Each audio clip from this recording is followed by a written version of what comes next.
Good evening, everyone. I'm Nicole Estefan. If you thought you were digging out more than usual, you're right. Armed and dangerous. That's how state police describe the two men they're looking for. So far this season, the weather certainly has not been a reflection of summer. We spoke with neighbors where the accident happened, and they say the intersection has been a hazard for years. You can tell it's a pretty peaceful winter night here in Ticonderoga, but come this summer, when crime usually heats up, if you decide to disturb the peace, you may just get caught on camera. The answer they're hoping for is behind me. Two Georgia school systems are facing criticism for their decision to hold classes Monday. Ever wonder what it's like to fly through a winter wonderland? Well, zipping comes close. We could tell you what it's like, but we figured we'd do one better and show you. Yikes! Woo! What I see there is what could have been. Most of us will spend a lifetime working toward a dream. We did a lot of overtime. I worked a lot of overtime. The lucky ones see that dream come true. J.D. Duvall thought he was one of them, but today he can only view from a distance a dream that has slipped through his hands. It's tough. It's tough. Duvall says this 8,000 square foot home set atop a quiet hill in Willsboro, New York, was the culmination of 40 years of hard work as a New York City paramedic. He and his wife, an emergency room nurse, left the city behind to build a new life in the Adirondacks. We really wanted to offer the job, because it's such a unique site, to local contractors.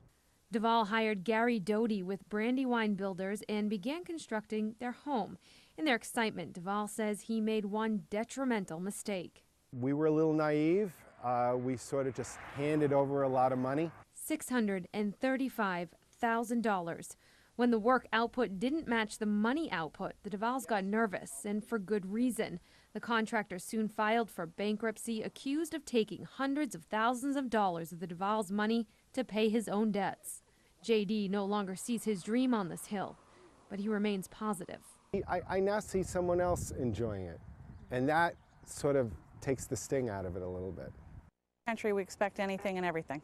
Bath, New Hampshire firefighter Jessica Brusso says that includes this, one of two mudslides that shut down Route 112 for several hours on Friday. But the scene to see was across town.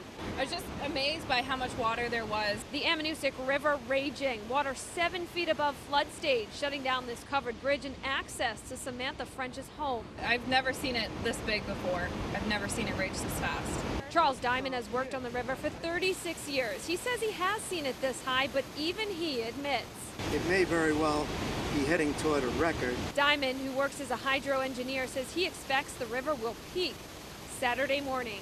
At what level do you start to worry about that? Well, right now. Town officials say they're worried about a concrete support under the covered bridge. They won't reopen it until crews can get in and inspect what's going on. They don't expect that to happen until early next week. In Bath, New Hampshire, Nicole Estefan, Fox 44 Local News.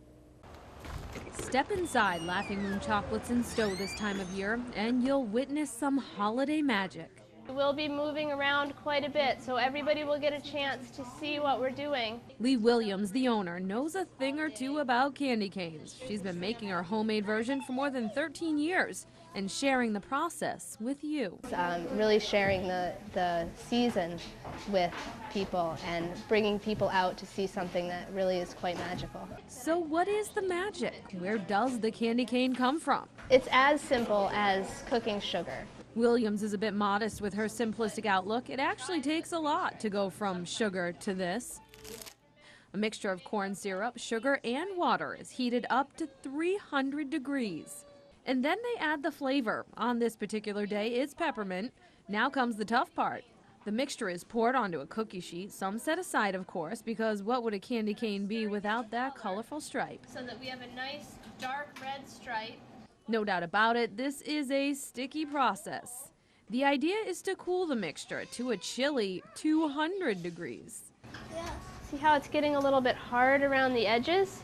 Impressive for most, but some in the crowd are sticking with another kind of treat, for now. Just like Santa's elves on Christmas Eve, the candy cane crew needs to work fast. We only have a very limited amount of time to work with it.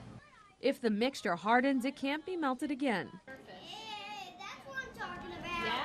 This is quite a workout. 10 pounds of sugar, 5 pounds of corn syrup on this hook. Minutes later, off the hook and under the heating lamp. All All right, so this is what we call our loaf. A little color. So we usually try to get 3 stripes on our loaf. And welcome to the fun. We use cotton because it gives the candy cane a nice shine. Rolling into this holiday tradition isn't exactly easy. It takes more than 2 hours start to finish to create the final product. I guess I still need some practice, but these kids sure did a lot better. And if you think this is a holiday tradition for the kids, think again. Kids of all ages, we say. The best part, everyone leaves with a smile. And although we all have our favorites, who doesn't love a candy cane?